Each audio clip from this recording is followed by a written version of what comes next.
The internet.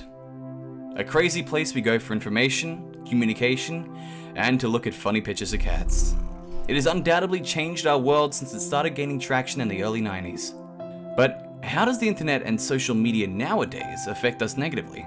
You may hear the internet often used as a scapegoat in the media from figures like the UK Prime Minister, Theresa May, blaming social media for the London Bridge bombing in a roundabout way. This idea has been even echoed in Australian politics, with politicians pushing for more action and access to encrypted data that may relate to terrorist attacks. But is the internet as bad for us as it's made out to be? Well, maybe. A study out of Pennsylvania found a linear connection between depression and increased time on social media. Compared to those who check less frequently, participants who reported most frequently checking social media within the week were 2.7 times more likely to experience depression. A negative experience can also come when a relationship ends. Facebook stalking is very common. One study found that 88% of people checked their ex's Facebook accounts post-breakup. And maybe even stranger than that, 70% of people who no longer were able to see the profile tried to gain access through other means, such as logging into a friend's account. Although it isn't illegal, it does have big correlations with people's distress levels. But don't worry just yet. Correlation is not causation. Just because some people need glasses to see clearly doesn't mean that glasses cause you to go blind. Now that would be horrifying. But what about physical evidence?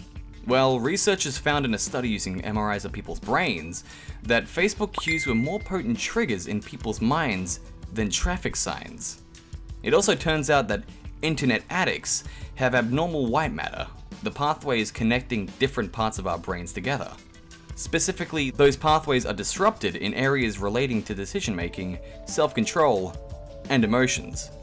So we can see that brains are physically different in those affected.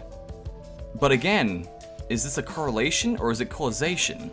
Another study found that internet addiction appeared in those affected by other mental health issues. So maybe there isn't an addiction to technology itself, but a symptom to another issue like depression, that in these people manifests in spending abnormal amounts of time online. But what about all the good things that have come from the advancement of the internet and technology? The internet has allowed people to connect with like-minded people across the planet that they may have never been able to contact previously.